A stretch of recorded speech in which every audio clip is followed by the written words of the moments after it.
Es ist Erntezeit auf dem Saatgutbetrieb Nordsaat im Herzogtum Lauenburg. Zu Anfang der Züchtung ernten die Mitarbeiter die Saatproben mit der Hand. Die Einzelproben geben sie gleich weiter ans Labor. Eberhard Laubach und Jarislav von Zitzewitz sind Saatzüchter bei Nordsaat. Ihr Ziel? Das Getreide fit machen für den Klimawandel.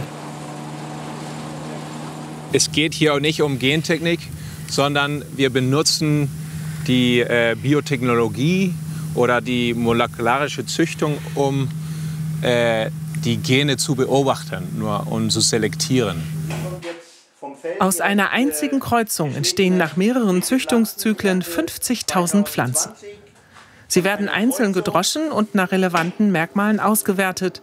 Bis zu 10 Jahre kann es dauern, bis eine neue Sorte auf den Markt kommt. Für das Getreide der Zukunft sind die Zuchtziele überwiegend natürlich klimaangepasste Getreidesorten, Trockentoleranz, Nährstoffverfügbarkeit, weniger Chemieeinsatz, weniger Düngeeinsatz. Das sind die Hauptzuchtziele. Mit Messgeräten bestimmen die Mitarbeiter Größe, Ertrag und Feuchtigkeitsgehalt.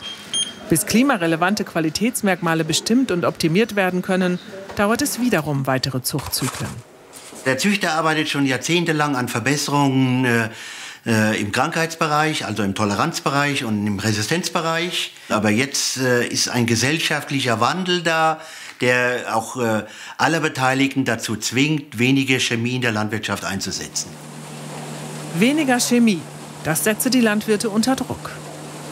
Kurzfristig liefern resistente Sorten gegen Krankheiten und Schädlinge eher einen geringeren Ertrag. Langfristig könnte die Saatzucht allerdings eine Lösung sein.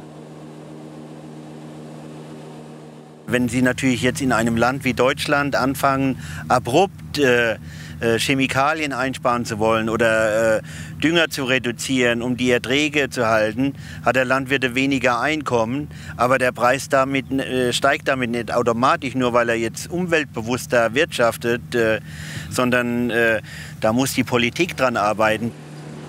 Was Eberhard Laubach mit seiner Forschung vor 40 Jahren begonnen hat, ist heute relevanter denn je.